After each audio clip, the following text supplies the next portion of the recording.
ورحمۃ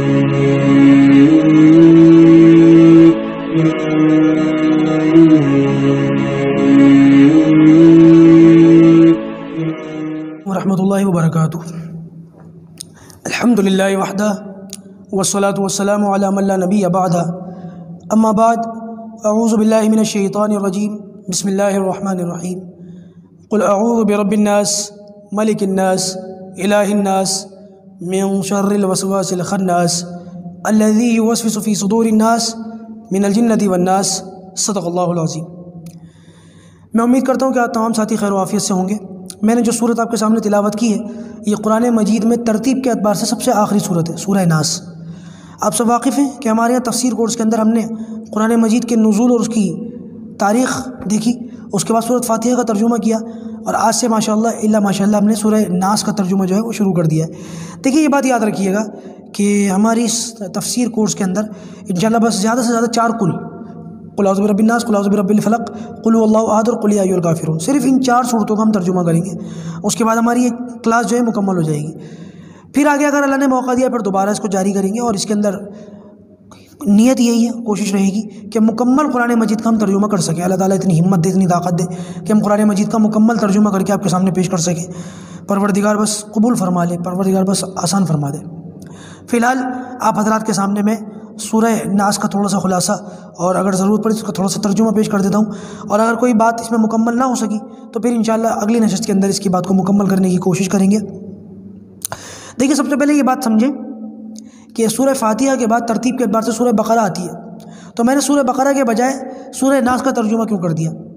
وجہ اس کی یہ ہے کہ سورہ بقرہ کا پھر ایک ترجمہ ہو جاتا ہے، پھر ہمارے لیے بڑی دقت ہو جاتی، دشواری ہو جاتی کہ 1 رکوع 2 رکوع کتنے رکوع ترجمہ کریں، تو اس میں سلسلہ بن نہیں رہا تھا۔ دوسرا یہ سوچا کہ بھائی آخر کی چند صورتوں کا اگر ہم ترجمہ کر لیں گے تو اس سے فائدہ یہ ہوگا کہ ہمیں نماز کے اندر عام طور سے یہی صورتیں یاد ہوتی ہیں، ہم انہی صورتوں کو پڑھتے بھی ہیں، تو اس کا تھوڑا بہت ترجمہ ہمیں پتہ ہوگا، تو امید ہے کہ جب ہم ترجمہ جان لیں گے، سمجھ لیں گے، مفہوم ہمارے ذہن میں بیٹھ جائے گا، تو پھر جب ہم نماز پڑھیں گے تو یہ مفہوم ہمارے ذہنوں میں آئے گا۔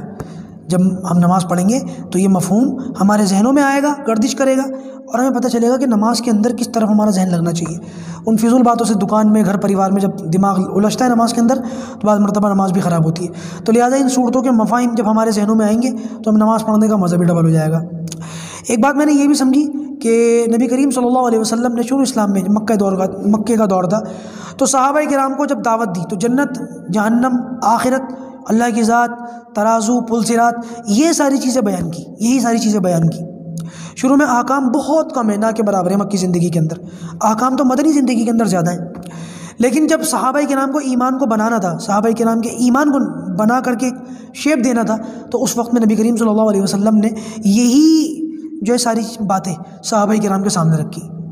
تو ہمارا بھی مقصد یہ ہے کہ آپ کے سامنے یہ باتیں رکھی جائیں تاکہ جس طریقے سے صحابہ کرام کا ایمان بنا تھا، اس لیول کا تو نہیں بن سکتا، لیکن اسی طرح سے ہم کوشش کریں تو شاید کچھ نہ کچھ درجہ ہمیں بھی اس ایمان کا نصیب ہو جائے۔ پروردگار ویسا اس کا 1% بالکل 1 کا بھی 100 حصہ کر دو، وہ بھی ہمیں نصیب ہو جائے تو شاید ہمارا بیڑا پار ہو جائے۔ تو لہٰذا اس ضرورت کو دیکھتے ہوئے، ان 2-4 باتوں کو دیکھتے ہوئے میں آپ کے سامنے آخر سے ترجمہ کر رہا ہوں۔ تو یہ جو میں نے سورہ ناس پڑھی ہے، اس کی 2-3 آیتوں کا ترجمہ سمجھ لیں۔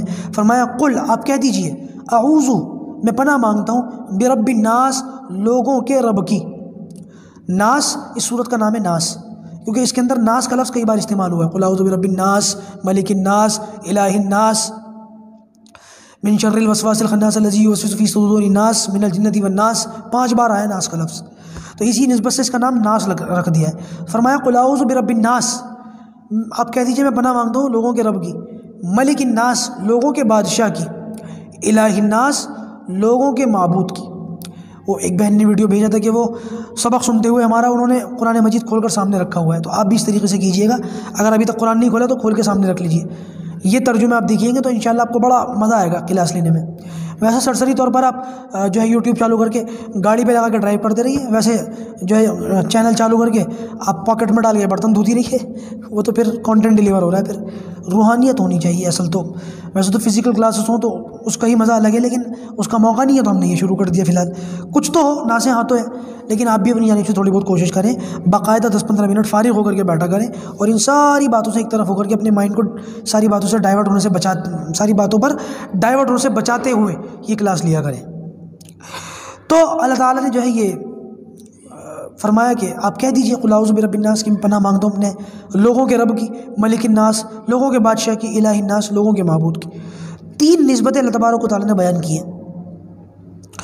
دیکھیے یہ جو سورہ ناس ہے یہ اپنی پچھلی والی صورت کے ساتھ آپ کو قرآن مجید میں نظر آ رہی ہوں گی، 2 صورتیں ایک ساتھ، قل اعوذ برب الفلق اور قل اعوذ برب الناس، یہ دونوں صورتیں ایک ساتھ نازل ہوئی ہیں اور دونوں کو عام طور سے پڑھا بھی ایک ساتھ جاتا ہے عام طور سے۔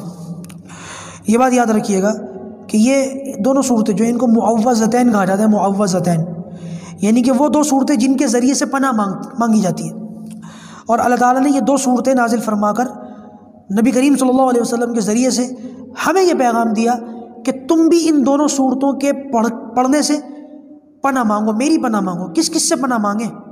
اندھیرے سے پناہ مانگو، جادوگروں کے شر سے پناہ مانگو، دشمن سے پناہ مانگو، شیطان سے پناہ مانگو، لوگوں سے پناہ مانگو، خناس سے پناہ مانگو۔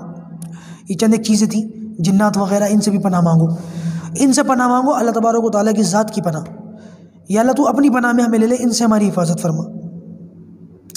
یہ جو صورتیں جو ہیں ان کی بڑی فضیلت ہے، یہ بات یاد رکھیے گا۔ ایک موقع ایسا آیا کہ نبی کریم صلی اللہ علیہ وسلم پر جادو کر دیا گیا۔ ایک یہودی نے اپنی دونوں بیٹیوں کے ساتھ مل کر اللہ کے رسول صلی اللہ علیہ وسلم پر جادو کر دیا، اور اس جادو کا اثر بھی نبی کریم صلی اللہ علیہ وسلم پر ہو گیا۔ امی عائشہ صدیقہ رضی اللہ تعالیٰ عنہ فرماتی ہیں جادو کا اثر ایسا ہوا کہ نبی کریم صلی اللہ علیہ وسلم کھانا کھا چکے ہوتے تھے، کھانا تناول فرما چکے ہوتے تھے، اور پھر کہتے تھے کہ پتہ نہیں کھانا کھایا نہیں کھایا۔ جادو ہو جاتا ہے، جادو کا اثر بھی انسان کے اوپر محسوس ہوتا ہے۔ یہ جو لوگ کہتے ہیں نا ہمیں ایسا لگ رہا ہے کسی نے کروا رکھا ہے، یہ غلط نہیں ہے، ہو جاتا ہے۔ میں ایک جملے کے اندر بات کو سمیٹوں، جادو برحق ہے، کرنے والا کافر ہے۔ جس نے جادو کیا وہ کافر ہو جائے گا، ایمان سے نکل جائے گا، اس کا نکاح بھی ٹوٹ جائے گا۔ اتنی خطرناک چیز ہے، اس لیے کہ جادو کے اندر اللہ تبارک و تعالیٰ کی ذات کو چھوڑ کر غیر اللہ سے مدد مانگنا آتا ہے، اور غیر اللہ سے مدد مانگنا شرک ہے۔ ویسے بھی اس کے اندر جادو وغیرہ کے اندر چونا ٹوٹکا کرتے ہوئے شرکیہ الفاظ زبان سے نکالنا ضروری ہے، ورنہ جادو کا اثر نہیں ہوتا۔ اور ویسے بھی جب جادو کرتے ہیں، جادو کرواتے ہیں، اس کے اندر بہت ناپاک اور گندہ رہنے کی ضرورت ہے۔ جب بندہ ناپاک رہے گا، گندہ رہے گا، گندے اعمال کرے گا، تب جا کر کے جادو کا اثر ہوگا۔ اسی لیے جادو جو ہے اگرچہ یہ برحق ہے اور اس کا اثر بھی ہوتا ہے، لیکن کرنے والا کافر ہے۔ جس شخص نے کسی کے اوپر جادو کیا تو ایسا شخص اللہ تعالیٰ سے قیامت کے دن اس حال میں ملے گا کہ اس کا ایمان سلب ہو چکا ہوگا، بغیر کلمے کے اس کو دنیا سے جانا نصیب ہوگا۔ پھر تو بھائی دیکھ لیں، کسی سے حسد بغض کینہ کی وجہ سے اس چیز کا سہارا نہ لیں، اپنا ایمان خراب نہ کریں کہ ایمان گیا تو دنیا کی ہر دولت پھر بیکار ہے، کچھ نہیں ہے اس انسان کے پاس۔ تو یہ بات یاد رکھیں کہ یہ جو 2 صورتیں ہیں یہ نبی کریم صلی اللہ علیہ وسلم پر تب نازل ہوئی تھی جب اللہ کے رسول پر جادو ہوا۔ ایک بات یہ بھی یاد رکھیں کہ ایک موقع پر نبی کریم صلی اللہ علیہ وسلم جو ہے نماز پڑھ رہے تھے، کہیں سے ایک بچھو آ گیا، اس نے نبی کریم صلی اللہ علیہ وسلم کے ڈنک مار دیا، کاٹ لیا۔ تو نماز سے فارغ ہو کر نبی کریم صلی اللہ علیہ وسلم نے پانی منگوایا، اور غالباً اس میں نمک وغیرہ کچھ ڈالا، اور آپ زخم پر لگاتے تھے، اور آپ اللہ کے رسول یہی ارشاد فرماتے تھے کہ یہ جو بچھو ہے اللہ تعالیٰ اس کا ناش کرے، یہ جو ہے نہ نمازی کو چھوڑتا ہے نہ غیر نمازی کو چھوڑتا ہے۔ اسی وجہ سے علماء نے یہ مسئلہ بیان کیا کہ یہ جو بچھو وغیرہ ہے، 5 طرح کے جانور ایسے ہیں کہ یہ 5 طرح کے جانور کہیں بھی دکھیں فوراً مار دو، یہاں تک کہ یہ 5 طرح کے جانور آپ کو حرمین شریفین کے اندر بھی نظر آ جائیں، وہاں پہ بھی ان کو مت چھوڑو، جان سے مار دو۔ کون سے یہ 5 جانور؟ نمبر 1 بچھو، نمبر 2 سانپ، نمبر 3 گرگٹ، چھپکلی گرگٹ، یہ سب ایک ہی کیٹیگری ہے۔ نمبر 4 کن کھجورا، وہ ہوتا ہے نا لمبا سا کن کھجورا، پتہ نہیں انگلش میں کیا بولتے ہیں اس کو، اور نمبر 5 چوہا۔ تو یہ 5 جانور ایسے ہیں کہ ان کو جب بھی دیکھو، جہاں بھی یہ دکھیں، ان کو فوراً مار دو، یہاں تک کہ حرمین شریفین کے اندر بھی دکھے تو وہاں پہ بھی ان کو مار دو، اس لیے کہ یہ اپنی عادت سے مجبور ہیں، یہ آپ کو نقصان پہنچانے کا کوئی بھی موقع ملے تو نقصان پہنچا کر رہیں گے، چھوڑیں گے نہیں۔ حرمین شریفین ایسا مقدس مقام ہے، ایسے مقدس مقامات ہیں کہ جہاں پر آپ گھاس کا تنکا بھی نہیں توڑ سکتے، آپ کے باپ کا قاتل بھی آپ کے سامنے آ جاتا، آپ ہاتھ نہیں ڈال سکتے، آپ وہاں کی کسی بھی چیز کو، گھاس کے تنکے کو، درخت کو، کسی جانور کو کوئی نقصان نہیں پہنچا سکتے۔ لیکن ان 5 جانوروں کے بارے میں آتا ہے اگر یہ وہاں پہ بھی نظر آئے تو مار دو، چلے جائے گا اپنے گھروں میں۔ بہت سارے لوگوں کو میں نے دیکھا کہ ان کا مزاج اتنا عاجزانہ ہوتا ہے کہ ان کے گھروں میں چوہے گھوم رہے ہوتے ہیں، وہ پکڑ تو لیتے ہیں لیکن مارتے نہیں، چھوڑ دیتے ہیں کہیں اور لے جا کے، ہم سے نہیں مارا جائے گا، ہمارا اتنا بڑا دل نہیں ہے۔ اچھا بھائی، تمہیں پورا دین پتہ ہے پھر اس کا مطلب؟ بھائی ان چیزوں کو مار دیا کرو، کیونکہ پھر بہت نقصان پہنچاتے ہیں لوگوں کو، بہت زیادہ نقصان پہنچاتے ہیں۔ چھپکلی، چوہا، کنکھجورا، سانپ، بچھو، بڑی خطرناک چیزیں ہیں یہ۔ ایک بات یہ یاد رکھیں کہ جس کا میں نے ذکر کیا، لبید ابن عاصم اس کا نام تھا، یہ یہودی تھا، مدینے کے اندر تھا۔ اس نے اپنی 2 بیٹیوں کے ساتھ مل کر نبی کریم صلی اللہ علیہ وسلم کی زلف مبارک کہیں مل گئی تھی تو اس کے اندر اس نے پتہ نہیں سوئیاں پروئیں اور اس کے اندر گرہیں لگائیں، اور گرہیں لگاتا تھا اور پھونکے اس کے اندر مارتا تھا۔ اس کا ذکر قل اعوذ برب الفلق کی صورت کے اندر وضاحت کے ساتھ آئے گا، میں بھی تھوڑا سا اشارہ کر دوں۔ تو جب اس نے یہ کام کیا، جب اس نے یہ معاملہ کیا تو نبی کریم صلی اللہ علیہ وسلم کی طبیعت پر اس کا اثر محسوس ہوا۔ تو یہ 2 فرشتے آئے، ایک جبرائیل تھے اور ایک دوسرے پتہ نہیں کون تھے۔ انہوں نے آ کر نبی کریم صلی اللہ علیہ وسلم کے سرہانے بیٹھ کر کے بات چیت کی۔ ایک نے دوسرے سے کہا ان کو کیا ہوا ہے؟ انہوں نے کہا جادو ہوا ہے۔ کس نے کیا؟ فلاں نے کیا۔ کیا کریں؟ تو فرمایا کہ 2 صورتیں ان کے اوپر نازل ہوئی ہیں، یہ ان 2 صورتوں کو پڑھ کر اپنے اوپر دم کریں تو انشاءاللہ اس سے، اور اللہ کے رسول صلی اللہ علیہ وسلم نے پھر وہ 2 صورتیں پڑھی۔ کون سی 2 صورتیں؟ قل اعوذ برب الفلق، قل اعوذ برب الناس۔ ان دونوں صورتوں کو پڑھ کر اللہ کے رسول نے اپنے اوپر دم کیا تو پھر اس کا یہ فرق ہوا کہ اللہ کے رسول کے اوپر سے جادو کا اثر ختم ہو گیا اور جادو جاتا رہا۔ آج بھی آپ لوگوں کو اگر کسی کے اندر خدا نخواستہ جادو وغیرہ کا اثر لگتا ہو، میں نے بتایا تھا نا جادو ہے یا نہیں، کنفرم کر لیجیے، ایک ویڈیو میں نے بنائی تھی، آپ لوگوں کے پاس اگر ہے تو چینل پہ دیکھ لیجیے گا، نہیں ہے تو مجھ سے لنک لے لیجیے گا۔ تو اگر کسی کو اس طریقے سے پتہ چل جائے کہ ہاں بھائی جادو ہے تو پھر اس طریقے سے اپنا علاج کرے جس طریقے سے نبی کریم صلی اللہ علیہ وسلم نے اپنا علاج کیا ہے۔ اور بھی بہت سارے طریقے ہیں، وہ سارے طریقے میں نے ایک ویڈیو کے اندر جمع کر دیے تھے، وہ بھی آپ اگر چاہیں تو مجھ سے لے لیجیے گا، لیکن سب سے بہتر طریقہ یہی ہے اللہ کے رسول والا، اور یہ طریقہ میں نے اس ویڈیو کے اندر بھی بیان کیا ہے۔ امی عائشہ صدیقہ رضی اللہ تعالیٰ عنہ فرماتی ہیں کہ جب نبی کریم صلی اللہ علیہ وسلم پر یہ 2 صورتیں نازل ہوئیں، اس سے پہلے نبی کریم صلی اللہ علیہ وسلم بہت سارے معمول کیا کرتے تھے رات کو سونے سے پہلے، لیکن جب یہ 2 صورتیں نازل ہوئیں تو اللہ کے رسول نے سارے معمولات ترک کر دیے اور انہی دونوں صورتوں کو اختیار فرما لیا حتیٰ کہ آپ دنیا سے چلے گئے۔ آخری وقت تک اللہ کے رسول یہ 2 صورتیں رات کو پڑھتے تھے، پڑھ کے اوپر طریقہ یہ تھا 2 صورتیں 3 مرتبہ پڑھی، اس کے بعد پھر وہ اپنے دونوں ہاتھوں پر دم کیا،